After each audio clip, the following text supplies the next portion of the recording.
At 7:42 p.m., my phone buzzed with a group message titled Family. Arthur wrote, "We think it's best if you take a step back for now. Phoebe needs space." Then Aunt Harriet reacted with a thumbs up. Just like that, I was voted out of my own bloodline. I stared at the screen, curry spinning in the microwave, realizing they just ended 5 years of my life with perfect grammar. So, I typed, "Understood. I'll respect that and step away from the family fund, too." I pressed send. 5 minutes later, the first phone call came in, and by midnight, nothing in that family's life was still working. People always called me the steady one, the dependable daughter, the one who had it together.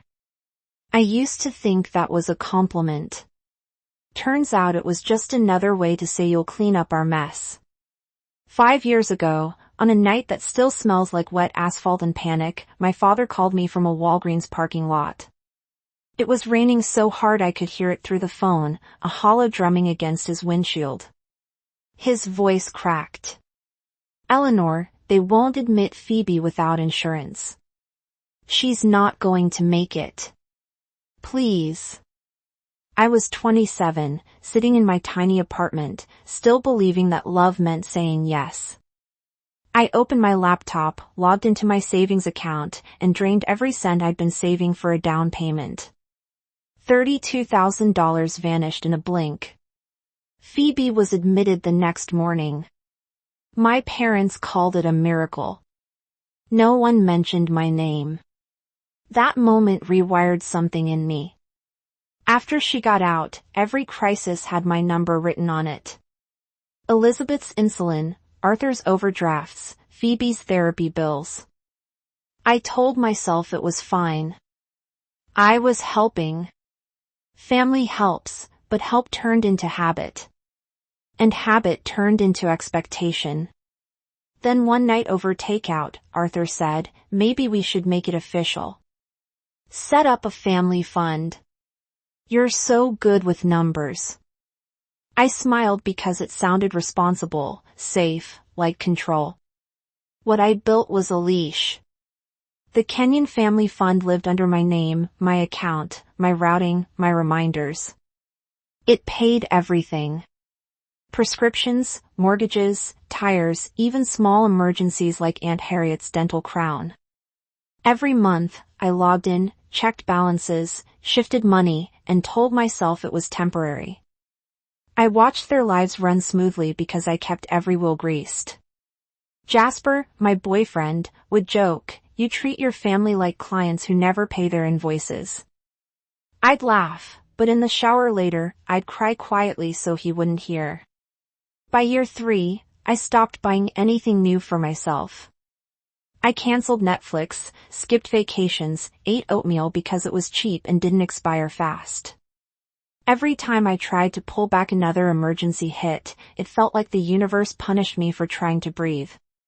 Then came the retreat request, Phoebe asking the fund to cover a $3,200 yoga trip. "It's for my mental health," she said. I waited for someone else to say no. Instead, Arthur replied, "That's important. Mental health counts, too." Elizabeth added a heart emoji. I sat there staring at my phone, realizing that they no longer saw the fund as help. It was theirs. My money was their right, and I was the rude one for hesitating. That's when the first small rebellion happened. I renamed the fund file on my computer. It used to be Kenyon Family Heart, XLSX. I changed it to Kenyon Ledger because that's what it really was. A record of debts that would never be repaid. Still, I kept going out of duty, out of habit, out of fear that if I stopped, everything would collapse. And then one afternoon, my father called while I was at work.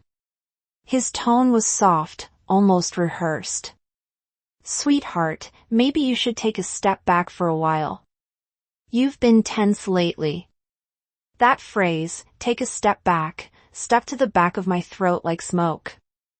I didn't know it then, but those exact words would show up again 5 years later in a group message that would end everything. After that call, things started to shift in quiet, ugly ways. The messages came faster, the tone softer but heavier. Just until Friday. Can you cover Elizabeth's refill this month? It's only temporary. Every request felt rehearsed like a script they'd practiced together. Then came the one that broke the rhythm. Phoebe texted, "Could the fund cover a yoga retreat in Arizona? It's for my mental health." I waited. Maybe someone else would step up. Arthur replied first. "That's important. Mental health counts, too." Elizabeth added a heart emoji. That was it. Decision made. My silence was their consent. That night, I sat in front of my laptop looking at the fund account like it was a living thing. The balance blinked back at me, smaller than it should have been. There were new withdrawals dates. I didn't recognize stores I hadn't approved. A patio heater gas charges something labeled retreat deposit. I took a screenshot. My hand didn't even shake. The next morning, Arthur called pretending calm. "Hey Lena, sorry Eleanor, did you see Phoebe's message? We were thinking maybe the fund could cover half." As if I were a committee, I said quietly. "Arthur, the fund was for emergencies." He chuckled like I was being dramatic. "Mental health is an emergency. Then maybe she should talk to a therapist, not a travel agent."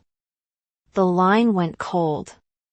That's when he sighed, the same disappointed father sigh that folds you back into being 12. "You've changed, Eleanor." He was right. I had. A few days later, I got the official calendar invite, family check-in call Thursday 8 p.m. The subject line had a smiley face. I joined out of politeness, still believing maybe they just wanted to talk. Within 5 minutes, Phoebe hijacked the call. "I just think Eleanor's energy has been really toxic lately. It's not just about the money, it's the attitude." I sat frozen. Elizabeth chimed in, gentle but cutting. "Sweetheart, maybe just listen first," Arthur added. "We're only saying this because we care." I forced a smile. "I've been listening for years. I paid for you all to keep talking. Tonight, I'd like to finish a sentence." Silence. Then Arthur said it. The same phrase from that phone call months ago. "Maybe you should take a step back. Give everyone some space." There it was. The exact script delivered again, but this time rehearsed by all of them. I smiled faintly. "Okay, I'll do exactly that." They didn't know what those words meant coming from me. They thought I'd sulk, maybe send flowers later. Instead, I opened my laptop that night, renamed the fund folder again, and whispered, "You wanted space. You're about to have plenty." That night, while the city exhaled outside my window, I sat at my desk and opened the Kenyon ledger. Rows of transactions glowed against the dark: rent, co-pays, prescriptions, car repairs. I stared at the numbers until they blurred into years. Then I started deleting. Auto pay off.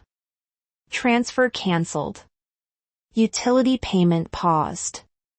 Each click felt surgical, like cutting oxygen lines one by one. I downloaded the final statement and saved it to a new folder. Kenyon Ledger. Final. The name felt right. 5 years of lifelines reduced to clean rows and digital proof. When the last toggle turned gray, the quiet in my apartment changed. It wasn't peaceful yet, more like the silence before an alarm. I poured coffee, sat back, and whispered, "You wanted space. I'm giving you distance." At 3:11 a.m., my phone started buzzing once, twice, then continuously until the light strobed across the ceiling. 12 missed calls. 20, 3089 by sunrise. Arthur's voicemail came first. The bank flagged everything. What happened? Are you okay?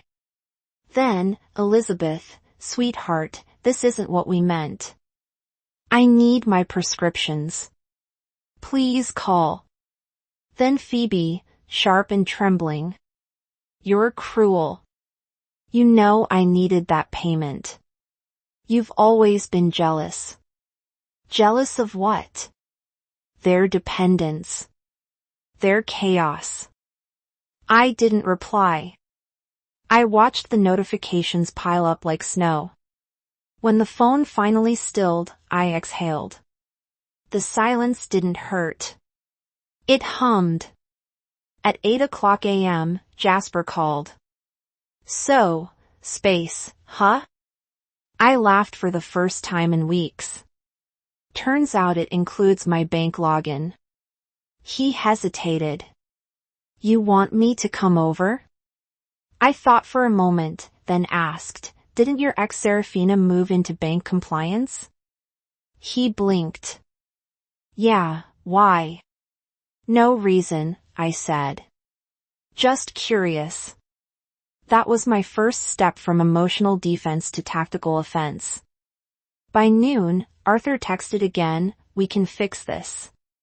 Just turn the automatic things back on. Aunt Harriet chimed in, families need grace.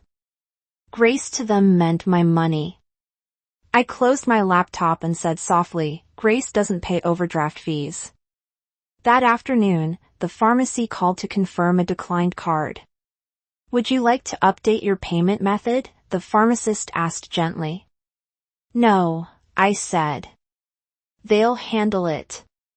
Are they okay? She asked. I smiled. They will be eventually. I wasn't angry anymore.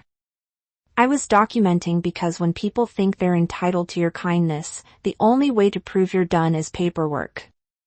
By Sunday evening, I'd stopped counting the calls. My phone looked like a crime scene of missed connections. Arthur's number flashing between urgent and angry Elizabeth's voicemails, bleeding into guilt.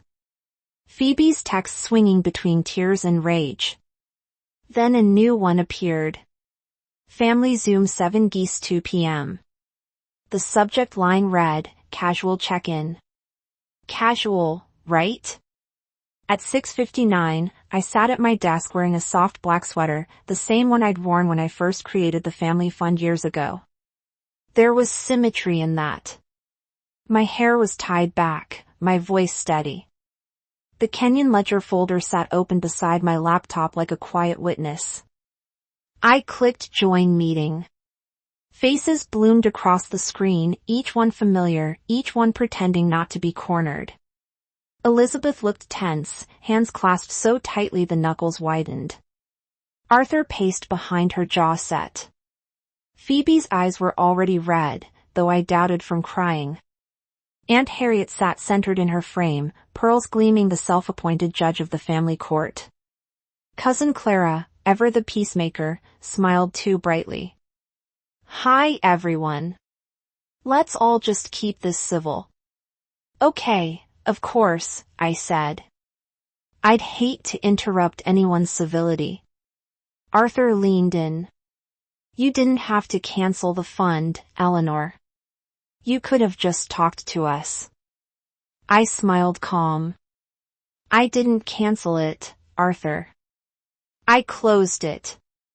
It was in my name, my routing number, my liability. Elizabeth's voice trembled. That money was keeping us alive. No, I said softly. I was. Aunt Harriet sighed dramatically. Families go through rough patches, dear. You don't just turn off love. I met her eyes. You're right. I turned off autopay. For a second, no one breathed. Phoebe slammed forward. You're enjoying this, aren't you? Watching us struggle. You made everything about control. I tilted my head. I made it about accountability. Arthur crossed his arms. We trusted you. That was my cue. I reached for the mouse and clicked share screen. The spreadsheet filled the display rows of color-coded cells, years of payments, dates, and notes. At the top, bold black letters read Canyon Ledger XLSX. Elizabeth gasped. What is this? 5 years, I said evenly. Every bill, every COI, every emergency you called love. Lines of data scrolled down like confessions. Rent for Phoebe's apartment, insulin refills, tires, therapy, mortgage gaps, a dental crown for Aunt Harriet. Beside each entry, the totals stacked into one brutal truth. $187,421, Clara whispered. Wow. Aunt Harriet's smile tightened. Someone loves keeping receipts. I looked straight at her. Someone had to. Otherwise, you'd still call me dramatic instead of accurate.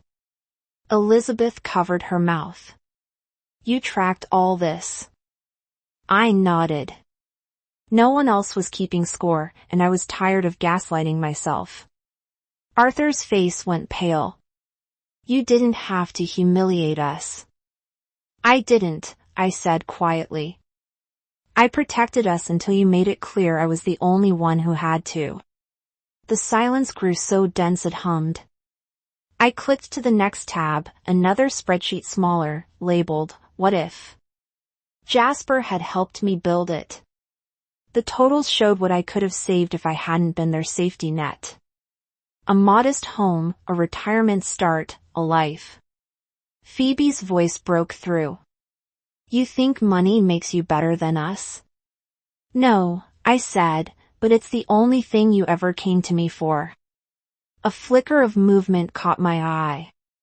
Arthur's phone lighting up beside him. He was texting, probably trying to coordinate damage control. I scrolled again and pulled up a PDF. Before you decide who's cruel, you might want to see this. The document filled the screen. Canyon Family Wellness LLC loan application, $80,000 filed under my name, my social security number, my forged signature. Elizabeth froze. Arthur stepped back like the light itself had burned him. This, I said, tapping the screen, was submitted 2 days after you asked me to take a step back. If I hadn't closed the fund, the bank would have released the money straight into a fake business you co-signed. Aunt Harriet swallowed hard. That can't be right. Oh, it's right. Alara at the bank confirmed it. I called her this morning. Phoebe's tears stopped instantly. You went to the bank? Of course. Fraud tends to get their attention. Arthur tried to recover. We were just trying to find a way to help Phoebe. I looked at him almost gently. No, you were trying to help yourselves. You taught her that rescue was my job, but the job's over. I reached beside me, lifting a neat stack of papers into frame. I've already spoken to a lawyer. Every joint account authorization has been removed. Shared cards CanLed, utilities separated. I even notified the IRS. Elizabeth's voice rose brittle and small. You wouldn't. I already did. For a beat, no one spoke. I could see at the dawning horror of accountability. The moment a family that ran on dependency realized the faucet had truly shut off. Aunt Harriet forced a brittle laugh. You're so dramatic, Eleanor. We'll talk when you've cooled down. I smiled faintly. You don't understand. There won't be another conversation. Love without boundaries becomes debt. And I just paid mine in full. I ended share screen. The blank of the Zoom grid glared back. Every face trapped in a different shade of denial. Arthur's jaw clenched. So what, you want us to beg? No, I said I want you to learn how to live without draining me. Then I took a breath, slow and calm. You told me to step away. I did, and with one click I hit leave meeting. The screen went black. My reflection appeared, a woman I barely recognized. Not angry, not trembling, just free. I sat there staring at the dark monitor, listening to the hum of my refrigerator. It sounded like applause. Outside, the city glowed indifferent. Inside, the quiet finally belonged to me. For 5 years, I'd been financing their peace. Tonight, I bought mine. For 2 days after that call, my apartment felt like the eye of a storm. The phone barely stopped buzzing. Arthur's messages swung from fury to desperation. Please fix this before we lose the house. Elizabeth's voicemails trembled with guilt. You've gone too far, sweetheart. And Phoebe's texts came in all caps. You ruined us. I didn't answer any of them. I just let the notifications pile up until the sound became background noise, like rain on a roof I no longer lived under. On the third morning, the buzzing stopped. The silence was thick and strange. But it didn't hurt. It hummed. I went through every account one last time, verifying that all joint authorizations were gone. My name clean, no shared cards, no hidden logins. For the first time in years, my finances looked exactly like my life, mine alone. Then the email came from the bank. Suspicious business loan application. Kenyon Family Wellness LLC frozen pending investigation. Alara had kept her promise. The loan had been officially blocked. If I'd hesitated even a day, I would have been $80,000 in debt for a business that didn't exist. That night, Jasper came over with takeout. He didn't ask for details. He just sat beside me and said, "Proud of you." That word proud broke something open inside me. It was the first time I'd ever heard it without strings attached. A week later, I got a call from Uncle Alistair, the family's black sheep, the one they'd written off years ago. His voice was growly, but kind. I heard what happened. He said, "You're not the first, Eleanor. Just the first who shut the faucet off." I laughed through tears. You mean they did this before? Not the loan part, he said.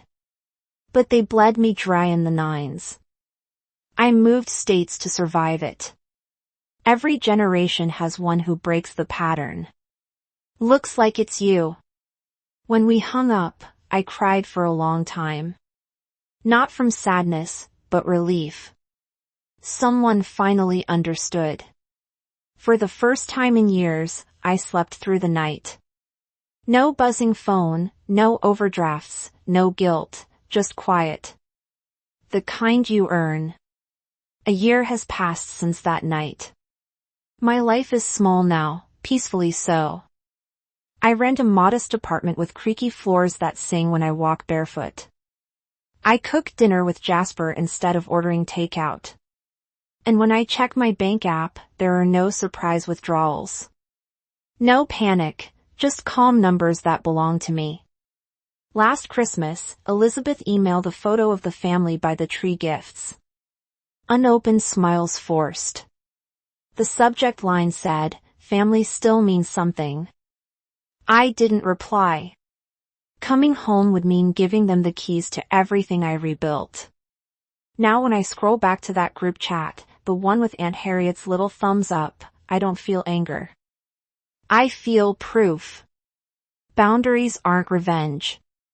They're instructions for how to love me correctly or not at all. If you've ever had to draw that line, you're not alone. Share your story below.